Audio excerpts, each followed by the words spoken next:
Hello everyone, this is Evan Petzold after the Detroit Tigers 1-0 loss to the Boston Red Sox in the first of 4 games in this series here at Fenway Park. There was a lot to unpack in this one, but let's start with Hao-Yu Lee, the infield prospect the Tigers called up from AAA Toledo to make his MLB debut.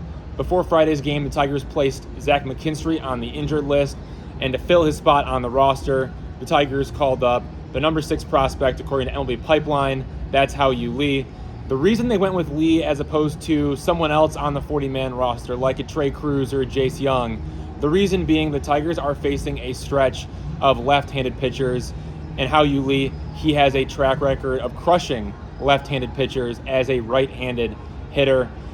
And then Friday's game came around. Hao-Yu Lee, he made his MLB debut, started at third base, and batted 8th in the lineup. He went 0 for 3 with 1 strikeout, all against left-hander Ranger Suarez, who went 8 scoreless innings for the Red Sox. It was a real pitching duel here at Fenway Park. Hao-Yu Lee, he flew out both in the 3rd and the 5th inning, including a drive to the warning track in the 5th. That looked really good. And then he struck out in the 8th inning. The rest of the game, like I said, it was a real pitching duel here at Fenway Park. Suarez for the Red Sox and right-hander Casey Mize for the Tigers. It was one of the best pitching performances in Casey Mize's career. He went 6 2/3 scoreless innings on 94 pitches, and he had everything working for him with 7 strikeouts. It reminded me of the dominance he showed last September when he was here facing the Red Sox at Fenway Park. This is a place he's really comfortable, a sub-2 ERA in his 4 career starts in this ballpark. I was especially impressed when he lost his command in the 4th and the 5th inning, but then he found it again shortly thereafter, and he used it to finish strong. Remember, this Casey Mize, he really struggled with his fastball command in spring training. So for him to lose it and then find it again so quickly, that's a great sign for him as we move forward.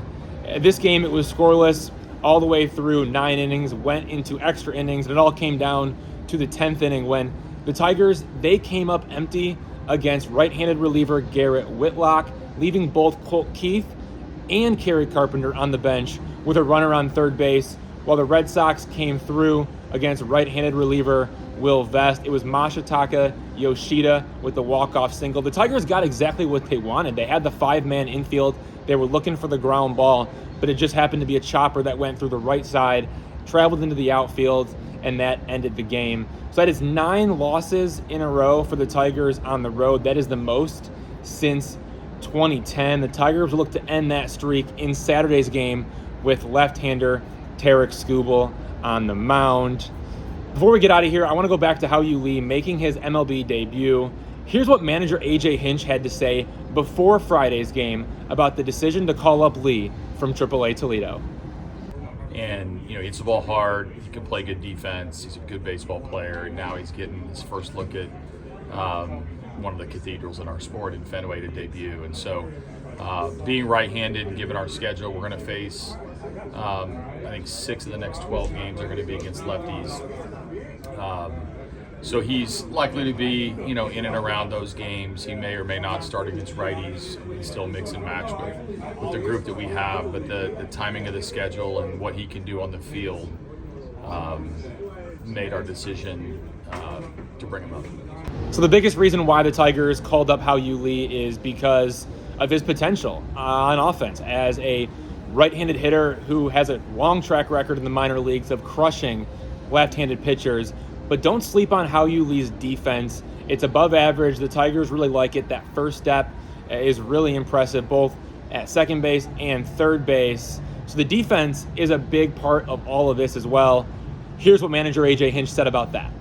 No, obviously he's a good defender. He can play multiple positions, so either second or third, and he can make every play. So he's a good all-around player. I think having been around him a lot in the spring, you see a lot of the things that he brings to the game with him, every day, and a lot of focus gets centered on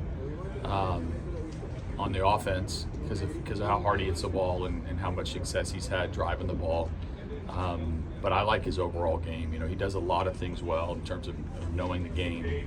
His baseball timing is really good. He can turn the double play.